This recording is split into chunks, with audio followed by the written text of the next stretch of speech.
Hello বন্ধুরা, welcome back to your favourite English learning channel. আজকের ভিডিওতে আমরা শিখব দুটি পার্ট 1 এ শিখব ইন্ট্রানজিটিভ ভার্ব এবং পার্ট 2 তে শিখব তোমাদের ক্লাসের একটি এক্সারসাইজ দেওয়া আছে, অর্থাৎ সেখানে ভার্ব ফর্ম এক্সারসাইজ যেটাকে বলে সেটা আমরা কি শিখব। ওকে, তাহলে দেখো আজকে আমরা যেটা শিখব সেটা হলো, প্রথমে আমরা যেটা শিখব ইন্ট্রানজিটিভ ভার্বটা কি। ওকে, ইন্ট্রানজিটিভ ভার্ব কাকে বলে সে সম্পর্কে আমরা একটু শিখব। Intransitive verb is a verb that does not take a direct object, অর্থাৎ ইন্ট্রানজিটিভ ভার্ব ওই সকল ভার্বকেই বলে যেটার কি নাই, ডিরেক্ট অবজেক্ট নাই, সেটাকে কি বলে, ইন্ট্রানজিটিভ ভার্ব বলে। রাইট, এবার আমরা একটু আলোচনা করব, সেটা হলো যে how to identify an intransitive verb. Intransitive ভার্বটা আমরা কিভাবে চিনব। রাইট, এটা কিন্তু আমাদের সবচেয়ে বড় কোশ্চেন, সেটা হলো যে how to identify an intransitive verb, আমরা কিভাবে ইন্ট্রানজিটিভ ভার্বটা শিখতে পারি। দেখো, ইন্ট্রানজিটিভ ভার্ব শেখার জন্য, অর্থাৎ এই ভার্বটা ইন্ট্রানজিটিভ নাকি ট্রানজিটিভ, এটা জানার জন্য তোমাকে কি করতে হবে, প্রথমে ভার্বকে কাকে বা কি দ্বারা প্রশ্ন করলে যদি কোনো উত্তর না পাওয়া যায় তখন সেটা কি হয়ে যাবে, ইন্ট্রানজিটিভ ভার্ব হবে। আমি আবারও বলছি যে ভার্বকে যদি কাকে বা কি দ্বারা কোশ্চেন করে যদি কোনো আনসার না পাওয়া যায় তখন সেটাকে কি ভার্ব বলবে, ইন্ট্রানজিটিভ ভার্ব বলবে। আশা করি তোমরা বিষয়টা বুঝতে পেরেছো। তাহলে চলো আমরা এই যে ইন্ট্রানজিটিভ ভার্ব নিয়ে তোমাদের ক্লাসের বইয়ে কি আলোচনা করেছে সেটা আমরা দেখি। দেখো, when a verb does not take in an object, যখন ভার্ব কি করে না, কোনো কি অবজেক্ট গ্রহণ করে না, it is called intransitive verb, তখন এটাকে ইন্ট্রানজিটিভ ভার্ব বলে। দেখো, intransitive verb means a verb without an object. Intransitive ভার্বের অর্থটা হচ্ছে হলো উইদাউট ভার্ব ছাড়া যে অবজেক্টটা হয় সেটা। রাইট, দেখো here are some example of intransitive verb, এখানে কি করছে, কিছু ইন্ট্রানজিটিভ ভার্বের এক্সাম্পল দিয়েছে। এবার দেখো আমরা এই এক্সাম্পল গুলো দেখে কিভাবে ইন্ট্রানজিটিভ ভার্বটা আমরা শিখতে পারি সেটা আমরা ফাইন্ড আউট করব। ওকে, শি শাউট লাউডলি, সে জোরে জোরে কি করছে, চিৎকার করছে। রাইট, শি শাউট লাউডলি, এই যে শাউট, এটার দেখো এখানে কিন্তু কোনো অবজেক্ট নাই, এখানে অবজেক্ট নাই, যার কারণে এটা কিন্তু কি হয়েছে, ইন্ট্রানজিটিভ হয়েছে। তারপর দেখো শি ওয়াজ সিঙ্গিং, সে কি করছিল, গাইছিল, এই যে এটারও কিন্তু কোনো অবজেক্ট নাই। রাইট, অর্থাৎ ইন্ট্রানজিটিভ ভার্ব হতে হলে সেই ভার্বটার যদি কোনো অবজেক্ট না থাকে তখনই সেটা কি হবে, ইন্ট্রানজিটিভ ভার্ব হবে। ওকে, তারপর দেখো এই যে ডগস ব্রেক, কুকুর ঘেউ ঘেউ করছে, এই যে এই ব্রেক, এখানেও কিন্তু কি নেই, ইন্ট্রানজিটিভ ভার্ব হয়েছে, কারণ এটার কোনো কি নেই, অবজেক্ট নাই। রাইট, এই যে অবজেক্টটা নাই। তারপর দেখো শি ইজ লাফিং, সে কি করছে, হাসছে, এই যে ইজের কিন্তু কোনো কি নাই, এখানে কিন্তু অবজেক্ট নাই, আর এই অবজেক্টটা না থাকার কারণে এটা কি, ইন্ট্রানজিটিভ ভার্ব। ওকে, আচ্ছা এবার দেখো যে এখানে কি বলছে, some verb can be both transitive and intransitive depending of how they are used in sentence. Okay, দেখো some verb can be both, কিছু ভার্ব আছে যেগুলো তুমি ব্যবহার করতে পারবে ট্রানজিটিভ এন্ড ইন্ট্রানজিটিভ, ট্রানজিটিভ এবং ইন্ট্রানজিটিভ উভয় ক্ষেত্রে তুমি ব্যবহার করতে পারবে। কিসের কি জন্য, depending of how they are used in sentence, এটা তুমি সেন্টেন্সের উপর ডিপেন্ড করে কিছু ভার্ব আছে যেগুলো তুমি কি করতে পারবে, ট্রানজিটিভ এবং ইন্ট্রানজিটিভ হিসেবে ব্যবহার করতে পারবে। ওকে, তাহলে দেখো আমরা ট্রানজিটিভ এবং ইন্ট্রানজিটিভ, অর্থাৎ ট্রানজিটিভ ভার্সেস ইন্ট্রানজিটিভ ভার্ব নিয়ে আমরা একটু এখানে দেখি। দেখো এই যে এখানে বলছে কি, ইন্ট্রানজিটিভ এবং ভার্সেস ট্রানজিটিভ। দেখো শি স্যাং, এখানে দেখো শি স্যাং আ সং, সে গান গেয়েছিল। দেখো এটা হচ্ছে এই যে এটার অবজেক্টটা কি, এই যে সং। রাইট, এই সং, কিন্তু শি স্যাং এর কোনো, এই ভার্বের কোনো অবজেক্ট আছে, অবজেক্ট নাই, এই ভার্বের কোনো অবজেক্ট নাই, বাট এই যে স্যাং এর কিন্তু অবজেক্ট, এই যে সং রয়েছে। রাইট, শি স্যাং সং, এটা কি, এই যে স্যাং এর কিন্তু অবজেক্ট রয়েছে।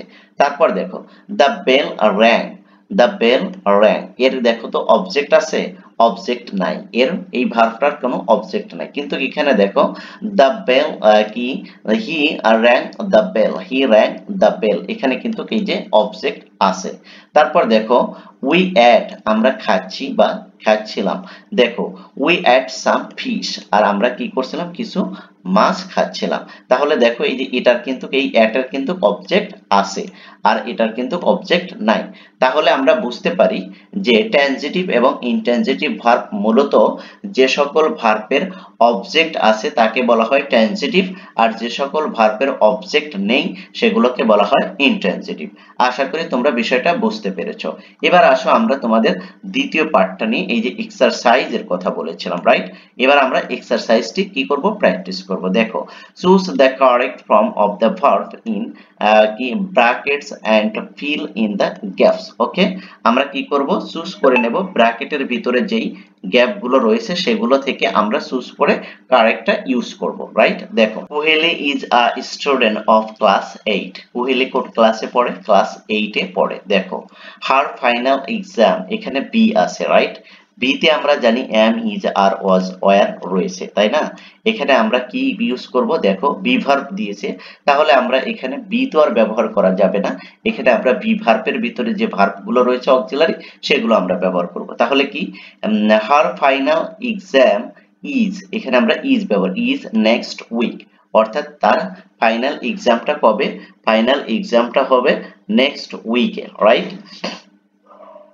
তাহলে দেখো আমরা এখানে কি ব্যবহার করলাম, ইজটা ব্যবহার করলাম। ইজ এর ব্যবহার করার কারণ কি? কারণ হলো সাবজেক্ট এক্সাম, এক বছর, আর ফিউচার ফিক্সড প্ল্যান বোঝাতে এখানে কি ব্যবহার করা হয়েছে, ইজ ব্যবহার করা হয়েছে। তারপর দেখো, there are no classes, so there are no classes, তাই তাদের কোনো ক্লাস নেই। Like all the other students, অন্যান্য স্টুডেন্টের মতো, ইন হার ক্লাস, তার ক্লাস, সে রিভাইজ, এখানে কি আছে, রিভাইজ, এটা কি, এখানে রিভাইজ আছে কিন্তু এটাকে আমরা কি কন্টিনিউয়াস টেন্সে নেব, আর ইজ রিভাইসিং, ইজ রিভাইসিং হার লেসন, তাই সে কি করছে, তার ক্লাস নাই, অন্যান্য স্টুডেন্টের মতন সে কি করছে, ইজ রিভাইসিং, রিভাইস দিচ্ছে, অর্থাৎ তার পড়াটা রিভিশন দিচ্ছে, যেটাকে বলা হয়, রাইট? তারপরে দেখো 3 নম্বরে কি বলে, 3 নম্বরে বলছে বাট শি নট স্টাডি, এখানে ব্র্যাকেটে কি দিছে, স্টাডি, নট স্টাডি, তাহলে কি, but she is not studying very hard right now, সে কি, তার পরীক্ষা কিন্তু সে কি করছে না, তেমন কঠোরভাবে পড়ছে না বা খুব গুরুত্ব দিয়ে পড়ছে না। ওকে, তাহলে ইজ নট স্টাডিং হবে, ইজ নট স্টাডিং, রাইট? তারপরেরটা দেখো 4 নম্বরে কি বলছে, 4 নম্বরে বলছে যে কোথায় ছিলাম আমরা, শি সিট এখানে দিয়ে দিছে, রাইট?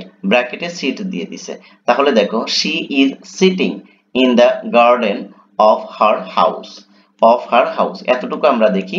দেখো ইজ আছে, এর কারণে কিন্তু এখানে এই যে কি হয়েছে, কন্টিনিউয়াস টেন্স হয়েছে। She is sitting in the garden, সে কোথায় বসেছিল, তার গার্ডেনে বসেছে, ফর হার হাউস, তার হাউজে। ওকে, তার হাউজের গার্ডেনে কি করছে, সে বসে আছে, রাইট? অর্থাৎ সে বাগানে বসে আছে। তারপর দেখো রিড আছে, reading her notes, are reading her notes, অর্থাৎ তার বাগানে, তার বাড়ির বাগানে বসে সে কি করছে, রিডিং হার নোট, অর্থাৎ তার নোট পড়ছে, রাইট? রিভিশন করছে আর কি। It is a beautiful day, আর এটা ছিল খুবই সুন্দর একটা দিন। বার্ডস, দেখো সিং আর সিঙ্গিং, দেখো এখানে সিং থেকে সিঙ্গিং, অর্থাৎ এই যে আরটা কেন আসলো, কারণ হলো এই যে বার্ডসটা কি বহুবচন, যার কারণে এখানে কিন্তু আর আসছে, আর যদি সিঙ্গুলার হতো তাহলে ইজ আসতো, রাইট? দেখো আর আসছে হলো মূলত এই যে বার্ডসটা কি প্লুরাল, যার কারণে এই যে সিঙ্গিং, এই আর এর কারণে এখানে কন্টিনিউয়াস করা হয়েছে, যার কারণে আইএনজি যুক্ত হয়েছে, ইন দ্য ট্রিজ। আর birds are singing in the trees, আর পাখিটা কি করছে, গাছে গান গাইছে, রাইট? তারপর দেখো she not sit or usually, কোনটা হবে, শি ডাজ নট, এখানে ডাজ আসলো কেন, কারণ এটাকে আমরা কি প্রেজেন্ট ইনডিফিনিট টেন্সকে যখন নেগেটিভ করা হয় তখন অক্সিলারি ভার্ব হিসেবে কি আসে, ডু বা ডাজ আসে, অর্থাৎ এই যে ডাজ আসছে, ডাজ আসছে কারণ এই যে শিটা হলো থার্ড পারসন সিঙ্গুলার, যার কারণে ডাজ, আর যদি ফার্স্ট পারসন হইতো তাহলে ডু আসতো, রাইট? তাহলে এই যে she does not usually sit, she does not usually sit in the garden, তাহলে এখানে কি হবে, সে সাধারণত বাগানে বসে না, সে সাধারণত কি বাগানে বসে না। নরমালি she goes to, এই যে দেখো এখানে go থেকে goes হয়েছে থার্ড পারসন সিঙ্গুলার নাম্বার, এই যেটা, যার কারণে এটা কি হয়েছে, goes হয়ে গেছে present indefinite tense. To school at 9 o'clock, সে কি করবে, নরমালি সাধারণত সে 9টায় স্কুলে যায়। তারপর দেখো টু অ্যাটেন্ড ক্লাসেস, আর সে ক্লাসে পৌঁছে কয়টায়, অ্যাটেন্ড করে 9টায়। এবার দেখো অ্যাটেন্ড থেকে অ্যাটেন্ডই হয়েছে, কারণটা কি জানো, এই যে টু, এই টুর কারণে এখানে কি অ্যাটেন্ডই হয়েছে, অর্থাৎ টু এর পরে ভার্ব আসলে সেটা কি হয়, বেস ফর্ম হয়। এই যে অ্যাটেন্ডটা এখানে অ্যাটেন্ডই আসছে, রাইট। তাহলে আমরা কিন্তু এটা মনে রাখতে পারি যে টু এর পর যদি ভার্ব আসে তাহলে সেটা কিন্তু বেস ফর্ম হবে, ওকে, ভার্বের অন হবে। তারপর দেখো সি হ্যাভ দিছে ওরা, কিন্তু সির পরে তো হ্যাভ হবে না, কারণ এর পর কি হবে, হ্যাজ হবে, right. Has lunch at about on with her friends, আর সে কি করে, সে দুপুরে 1টার দিকে খাবার খায়, প্রায় 1টার দিকে খাবার খায় her friends, তার ফ্রেন্ডসদের সাথে।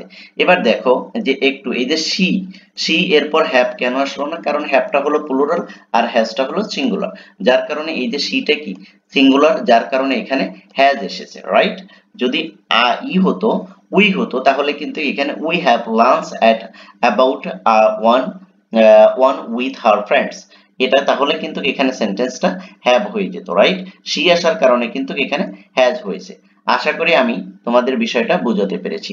তারপরে যদি না বোঝো তাহলে অবশ্যই তোমরা আমাকে কমেন্ট সেকশনে জানাবে। আর এই ভিডিওগুলো যদি ভালো লাগে তাহলে অবশ্যই তোমরা কি করবে, লাইক করবে, কমেন্ট করবে এবং তোমাদের ফ্রেন্ড সার্কেলের ভিতরে শেয়ার করে দিবে, যাতে করে তারাও দেখতে পারে। থ্যাংক ইউ সো মাচ, আল্লাহ হাফেজ।